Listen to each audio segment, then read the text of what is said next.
হ্যাঁ আমার বলছি 1 ঘন্টা। হ্যাঁ শোনেন, আরেকবার আমি একটা কথা যেটা হযরত আবু গিয়াসের যে কথাটা বলবো বলছি।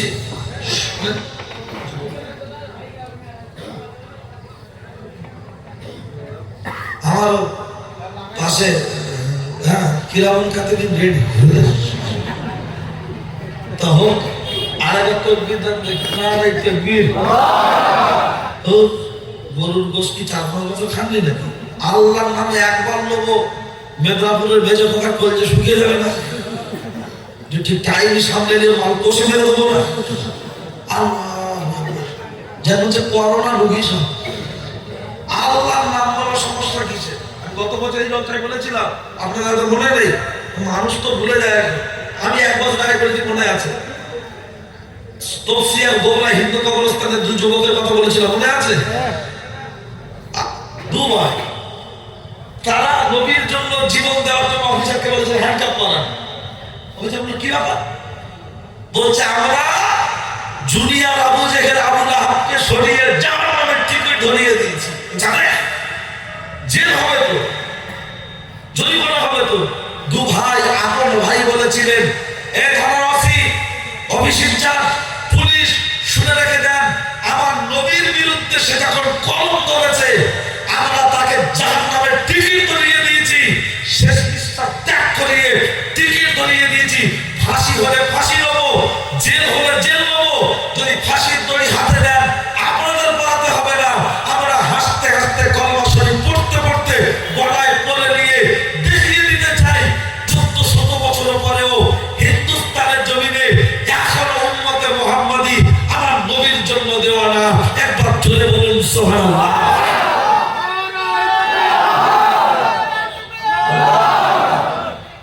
34 বছর বামফ্রন্টের স্লোগান দিয়েছেন, 11 থেকে 25, 26 দিনের জন্য দিচ্ছেন।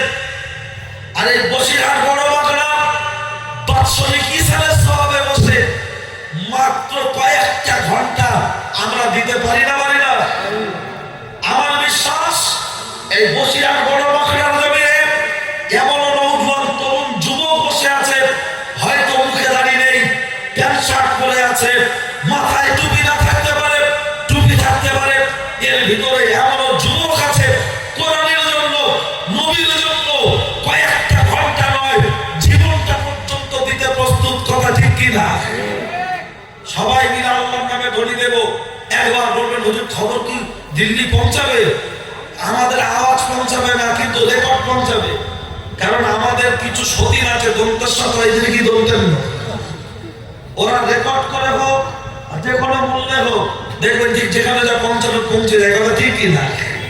ওই জন্য সবাই মিলে একসঙ্গে আল্লাহর নামে ধ্বনি দেবো। এসআইআর হয়েছে, বাংলাদেশি হিন্দু ভাইরা ভাগ করলে আমরা তাতে কি খুশি? না, কোনোদিন নয়। তারা আমাদের প্রতিবেশী। সেই হিন্দু হোক, জৈন হোক, খ্রিস্টান হোক, আমাদের প্রতিবেশী। রাসূলুল্লাহর হাদিস রয়েছে, ইসলামের বহু আল্লাহ নবীর বহু হাদিস রয়েছে। ইসলামের এটাই নীতি আদর্শ, তারাপদ হোক আর হরিপদ হোক, খ্রিস্টান হোক আর হিন্দু হোক আর মুসলমান হোক, প্রতিবেশীকে গুরুত্ব দিতে হবে। কথা ঠিক কিনা? আসামে 12 লাখ অমুসলিম বাদ পড়েছে, আমরা এতে খুশি নয়। যুগের ইমাম আযম আবু হানিফা জামা খুলতে জামা না খুলে স্ত্রী করতে বলে খাচ্ছে কেন? ও তো ছেলেকে পুলিশ ধরে নিয়ে গেছে। যা তাই বলছে, চলো জামা খুলবো না, ওদের বাড়ি যাই। বলছে কি ব্যাপার? চলো থানায় যাই। পুলিশ অফিসার দেখবো চালে মশাই, আমরা তো মুসলমান আনিনি, টুপি আনিনি, দাড়ি আনিনি, থানায় কেন? বলছে মুসলমান নামতে পারেন, টুপি নামতে পারেন, দাড়ি নামতে পারেন, আমার প্রতিবেশী একজন আপনার ওই মুচির ছেলেকে আপনি নিয়ে এসেছেন, হতে পারে মুচি কিন্তু সে আমার প্রতিবেশী। আমি তাহাজ্জুদের নামাজ পড়বো, নফল ইবাদত করবো, আর তারা আত্মনাদ করবে। আমার নামাজ, আমার টুপি, আমার দাড়ি কখনোই এটা আল্লাহর দরবারে পৌঁছাবে না। তাই আমার বিবেক, আমার ইসলাম, আমার মানবতা এ পর্যন্ত টেনে এনেছেন। একবার জোরে বলুন সুবহানাল্লাহ। আর ওরা শুধু প্রমাণ করতে চাইছে টুপিওয়ালা দাড়িওয়ালা মানেই জঙ্গি। তাই মুসলিম সমাজের কাছে আমার বার্তা, টাকা এখানে ওখানে খরচা না করে একটা মিডিয়া হাউস তৈরি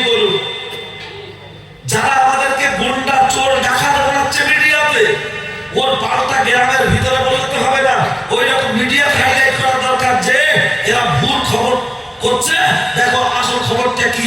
এইভাবে তাদের সাথে টেক্কা নেওয়ার দরকার আছে না? খালি বলছে আল্লাহ আছে, যা আল্লাহ করবে। হ্যাঁ, এড়ে গরু দুধ দেবে, সেই দুধে চা হবে, এটা সম্ভব? আমার পিপাসা লেগেছে, আমার তো কলের কাছে যেতে হবে। আমার পিপাসা লেগেছে, আমার কলের কাছে যেতে হবে। পানি আমার গালে আসবে, আমাকে যেতে হবে। আর সেই পর্যন্ত আমাদের তাকাতে হবে। খুব আল্লাহ যাদের আওকার দিয়েছে, একজনের দ্বারা কাজ নয়। বড় লোক যারা আছেন, 2 জন 5 জন 7 জন মিলে একটা কমিটি করুন, একটা রেজিস্ট্রেশন করুন। মিডিয়া হাউস কিভাবে একটা করা যায়, টিভিতে আমাদের চোর ডাকাত গুন্ডা বদমাশ প্রমাণ করাচ্ছে, তার বিরুদ্ধে কাউন্টার দেওয়ার জন্য, সত্য খবরটা তুলে দেওয়ার জন্য, এটা ভাবার জন্য শিক্ষিত বুদ্ধিজীবীদের কাছে অনুরোধ করছি। চলুন হযরত আবু গিয়াস, তাই বলছিলাম তো, আরেকবার তকবীরটা দেবো বলে এই পর্যন্ত বলতে একবার সবাই মিলে আল্লাহর নাম নেবো, অন্তত যেন বড় মাখানা খবর হয়ে যায়। আর দোকানের দিক খুব বেশি আর লোক আছে বলে মনে হয়, বিরাট চাপ নেই, তবে হালকা আছে। কারণ এই দেখে ট্র্যাক্টর যারা চালায়, ট্র্যাক্টর সারাদিন মাঠে মাঠে ঘুরে, যারা গরু হাটে হাঁটতে দেয়, ওরা হেঁটে যায় না, গাড়ি দেয়, হেঁটে যায় না। 12-14টা করলো, আচ্ছা গরু ছাড়া যদি বলে কাকা তুমি হেঁটে হেঁটে একলাই যা, গরু দেবো না, ও যাবে বলবো না? ও কাঠি হাঁটতে ঘুরে যাবে, বলে যা খালে আমার টাকা দিতে হবে না, ফিরে এসেছি আমি দিতে পারবো।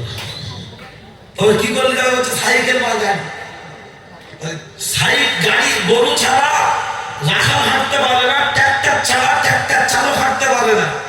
আমাদের বাড়ির মেয়েগুলো ঘুরছে, ওদের পিছনে দেখবেন ট্র্যাক্টরের ড্রাইভার ঘুরে বেড়াচ্ছে, আর মানি ব্যাগের উঁচু, আর পকেট হাতে বলছে কি খাবে। আর আমাদের পাড়ার হাসিনা মনে মনে করছে মেটিয়া বুঝে রক্ত গাছটা নেয়, মানি ব্যাগের মোটা, চেক করে দেখো টাকার থেকে কাগজ বেশি, আল্লাহ কি এরকম মোটা বুঝলেন, ছেঁড়া প্যান্ট, মনে মনে করছে বিরাট ব্যাপার, কিন্তু নামে তাল পুকুর ঘটি ডোবে না। ও কথা কি বলবো, ঠিক আছে চলে। হ্যাঁ হাসি না, ও তো এমনি মরে না। হ্যাঁ দিচ্ছি, চলো। ও ছেলেরা, নৌজওয়ান যুবকেরা, আমার মুরব্বী বাবা, অন্যায় হলে আমার করে দেবে না মা। বাড়ি তারকেশ্বর বাড়ি, কথাগুলো বলেছি একটু বাড়াবাড়ি, রাগ করবেন না তাড়াতাড়ি। আমার নাম সাদ্দাম, আমার নেই কোনো দাম, কথাগুলো হবে টাইগার বাম, শুনলে আসবে অনেক কাম, দিতে পারবো না আপনাদের সময়ের দাম। আমি ছেলে আমজাদ, অত সহজে ভাব কথা দেবো না বাদ, যা আছে কপালে হয়ে যাবে সকালে, ছেড়া খেতাবো বলে। চলুন লক্ষ্য করলে দেখতে পাওয়া যায়, এই হযরত আবু গিয়াস বাড়িতে মসজিদে নববীতে নামাজ পড়ে দৌড়ে বাড়ির দিকে ফিরে চলে এসে আপনার টোকা দিয়ে বলছে বিবি দরজা খুলে দাও। দরজাটা দিয়ে খুলে দিল, বাড়ির ভিতরে একটা চৌবাচ্চা করা আছে, কুয়া টাইপের। ওই কুয়ার ভিতর থেকে এরকম 3 টুকরো ছোট ছোট কাপড় স্ত্রী ছুঁড়ে দিয়ে বলছে তাড়াতাড়ি জামাটা দাও। যেই গায়ের জুব্বাটা খুলে দিয়েছে, স্বামী বলছে আমার বিবি গো, সময় আর বেশি বাকি নাই, তুমি তাড়াতাড়ি করে ফজরের নামাজটা আদায় করে নাও। তাহলে গরিব মানুষ না বড় লোক? গরিব মানুষ না? স্ত্রী ফজরের নামাজ 4 রাকাত আদায় করার পরে বলছে জুব্বা দিয়ে দিচ্ছে, কাপড় 3 টুকরো দাও। 3 টুকরো কাপড়টা দিয়ে দিয়েছে, জুব্বা ফিরিয়ে দিয়েছে। জুব্বাটা গায়ে দেওয়ার পরে ছেলেকে স্বামীকে লক্ষ্য করে বলছে, স্বামী গো, ওই দেখো ছোট ছোট 2 বাচ্চা পেটে পাথর বেঁধে কি অবস্থায় পড়ে আছে। আজ 2 দিন হয়ে গেল আমরা একভাবে রোজায় আছি, না সেহরি না ইফতার, কিছুই তো জোটে না। অন্তত তুমি একটু দেখো, আমি তো কাপড়, আমার কাছে তেমন পোশাক কিছু নাই, আমি তো ঢেকে ঢুকে বসে আছি, তোমার গায়ে জুব্বা রয়েছে, তুমি পাড়ার দিকে একটু ঘুরে ঘুরে দেখো, তোমাকে কেউ যদি কাজে নেয় টাকা দেওয়ার দরকার নাই, অন্তত আমাদের ইফতারের মতো যদি কিছু পাওয়া যায় একটু দেখো দেখো দেখো। লক্ষ্য করলে দেখতে পাওয়া যায়, মসজিদে নববী বলেছি, কথাটা ভুল হতে পারে, কথাটা ভুল, কোন একটা মসজিদ লক্ষ্য করলে দেখতে পাওয়া যায়। হযরত আবু গিয়াস রাদিয়াল্লাহু তাআলা আনহু ওই জুব্বাটা গায়ে দিয়ে লক্ষ্য করলে দেখতে পাওয়া যায় এমন করে দৌড়াতে আপনার হাঁটতে হাঁটতে চারিদিকে ঘুরে বেড়াচ্ছে। পাওয়া যায়। চারিদিকে খুঁজে খুঁজে খুঁজে খুঁজে খুঁজে খুঁজে তেমন কাউকে পাওয়া যাচ্ছে না। কিন্তু ক্ষুধার যন্ত্রণা আর সইতে না পেরে হযরত আবু গিয়াস রাদিয়াল্লাহু তাআলা ভিমরি লেগে পড়ে গিয়েছেন। আর ওঠার মতো কোনো ক্ষমতা নাই। কিছুক্ষণ চুপচাপ পড়ে যখন রয়েছেন, খানিকক্ষণ থাকতে থাকতে হযরত আবু গিয়াসের যখন ভিমরিটাকে আপনার স্বাভাবিক হলো, মনে হচ্ছে পায়ে যেন একটা সাপ জড়িয়ে আছে। খুব ভালো করে দেখলো পায়ের বুড়ো আঙুলের যে আঙুলটা, এটা সাপ জড়িয়ে আছে। কিন্তু উঠে দেখলেন সাপ নয়, সাপ নয়, ওটা হলো একটা ব্যাগ। ব্যাগ, ওই ব্যাগটা ভালো করে দেখা গেল ওই ব্যাগের ভিতরে এক ব্যাগ স্বর্ণ মুদ্রা। হযরত আবু গিয়াস মনে আনন্দ করছে, বলছে আমি কাজের সন্ধানে এসেছিলাম, কাজ যখন আমি পাইনি, একবার টাকা পেয়েছি। আপাতত এই টাকা থেকে আমার ছোট ছোট দুটো বাচ্চা ক্ষুধার্ত অবস্থায় না খেয়ে জীবন যাপন করছে, রোজা অবস্থা। আমার স্ত্রীর শরীরটাকে ঢাকার মতো কাপড় নাই, এক কাতারে আজ 2 দিন রোজা। অন্তত তাদেরকে একটু পোশাক পরানো যায় কি দেখি, একটু ইফতার করানো যায় কি দেখি। আওয়াজ চলে আসলো, আবু গিয়াস তুমি কার মাল নিয়ে তো মনে আনন্দ করছো? একটা বার তুমি তোমার জায়গা থেকে ভেবে দেখো, একটা বার তুমি তোমার জায়গা থেকে ভেবে দেখো, এটা তোমার বাপ গেলে সম্পত্তি নয়, এটা কুড়িয়ে পাওয়া সম্পত্তি। যার মাল মালিক খুঁজে তাকে ফিরিয়ে দাও। লক্ষ্য করলে দেখতে পাওয়া যায় হযরত আবু গিয়াস রাদিয়াল্লাহু তাআলা ওই স্বর্ণ মুদ্রা ভর্তি ব্যাগটা নিয়ে যখন বাড়ির পথে রওনা দিলেন, স্ত্রী জিজ্ঞাসা করছে এটা কি আছে? বলল কিছু নয়। কি আছে? বলল কিছু নয়। স্ত্রী যখন জোর করে দেখতে চাইছে, কিতাবের মধ্যে এসেছে, লক্ষ্য করলে দেখতে পাওয়া যায় ওই ব্যাগের জায়গাটা, ওই ব্যাগটাকে এরকম করে খুলে দেখে বলছো আমার স্বামী গো, এই তো অনেকটা টাকা। এবার তুমি আমার একটা পোশাক কিনে দাও। দামি পোশাক লাগবে না, আমার যেন সতর্কটুকু আমি থাকতে পারি।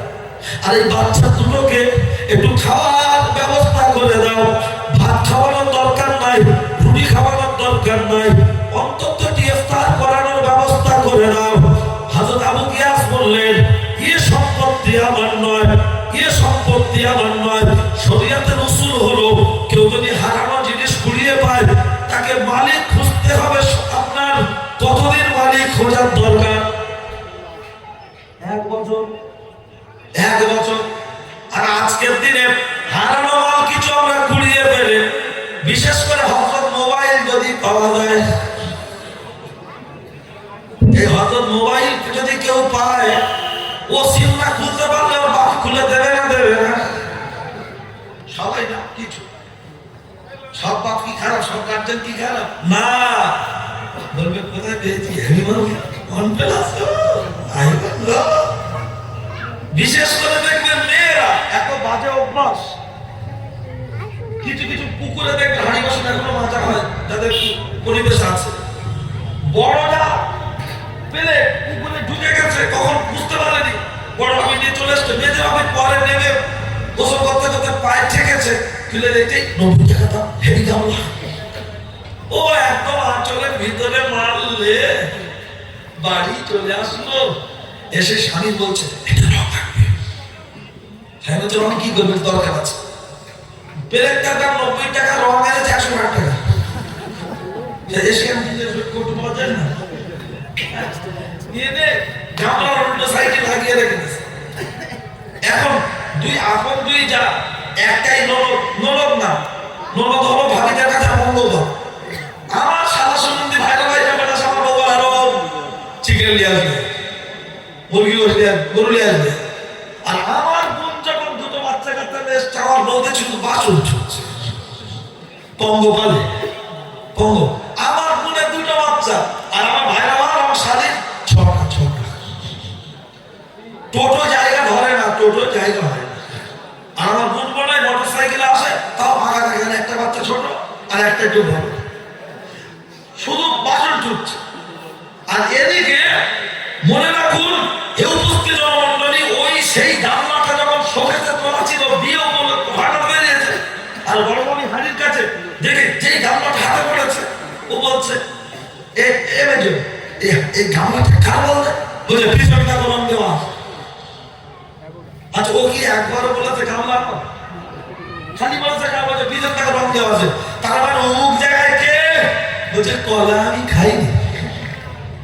আজকে যদি আমি একটু আগেই বলছিলাম তো চুরি করা তাহলে পুরুলি করছে, তার যে বলা তোরে খাচ্ছা বলছে তুমি তোমার যোগ্যতা হয়নি কচি কুড়কে এনে বলে খেলবে। চুরি করা আম দিয়ে আমরাও করছে, চুরি করা আম দিয়ে কাঁচা আম জিরা মরিচ দিয়ে খাচ্ছে, মেয়ে কুড়িয়ে গেছে পেটে একটা কচি আছে আল্লাহ কাছে খাচ্ছে, আল্লাহ বাচ্চাদের ফেরেশতা বানায় ও বাচ্চার খান জন্ম খাবে না। আর এখন বলছে বলে এখনকার সময় ভালো ইয়ার কি হচ্ছে, চলুন আবু গিয়াসের কথাটা একটুখানি শুনে টেনে দিই।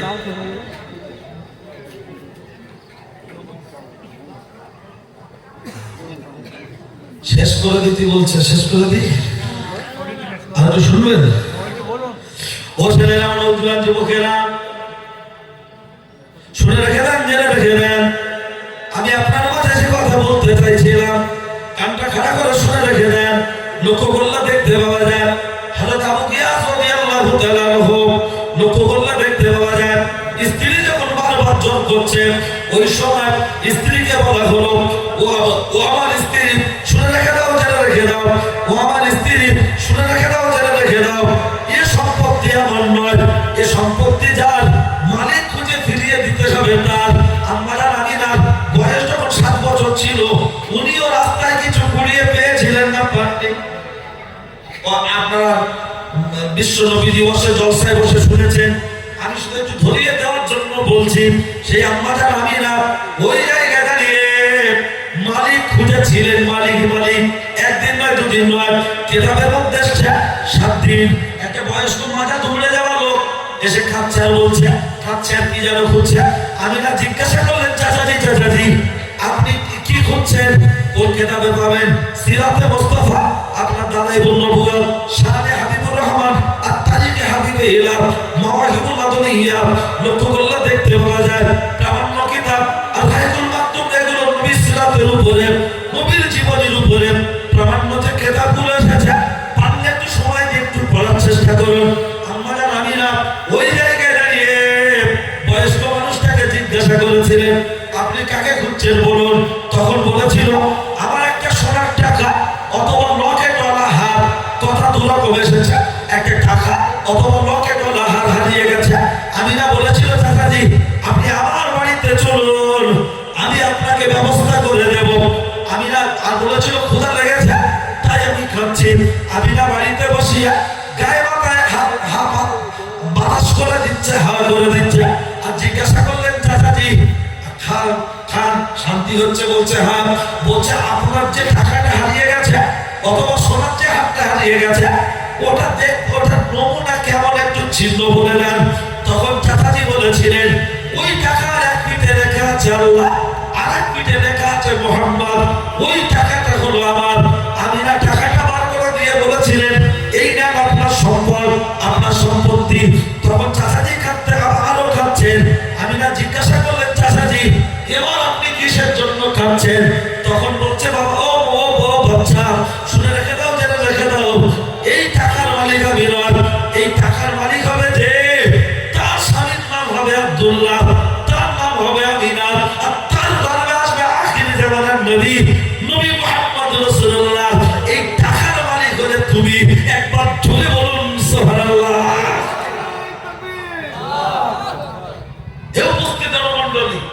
আর কেউ বলেছেন না ওই মানুষটা খাওয়া দাওয়া করে খুশি হয়ে তৃপ্তি ভরে শান্তি পাওয়ার পরে আমিনার জন্য দোয়া করেছিলেন। আমিনা তাই আল্লাহ বিশ্ববিখ্যাত। দুরকম মত আমি সংক্ষেপে বলার চেষ্টা করেছি, যারা কিতাবে পড়েছেন হয়তো মতের সাথে না মিলতে পারে, এর জন্য দুঃখিত, ব্যথা নেবেন না। আর বক্তব্য শুনে যদি ব্যথা পান, কষ্ট পান, আমাকে সন্তান হিসেবে বলবেন কোন কথা, আমি ইনশাআল্লাহ সংশোধন করে নেব। ইউটিউবে ফেসবুকে সাদ্দাম হোসেন যুক্তিবাদী জলসা বলে লিখলে জলসা পাবেন, ফোন নাম্বারও পাবেন। সাদ্দাম হোসেন যুক্তিবাদী জলসা, সব জলসা না হলেও কিছু কিছু জলসা করে। ও ছেলেরা নওজোয়ান যুবকেরা, এই হযরত আবু গিয়াস রাদিয়াল্লাহু তাআলা আনহু যখন এমন করে মালিক খোঁজার জন্য চেষ্টা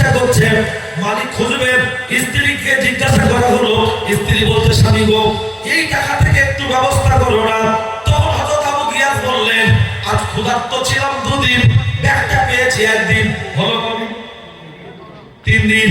এই 3 দিন ক্ষুধার্ত অবস্থায় আছি, মিললে হলো আপনার রেজেক্ট, না মেলে তো রোজা, মিললে রুজি, না মিললে রোজা।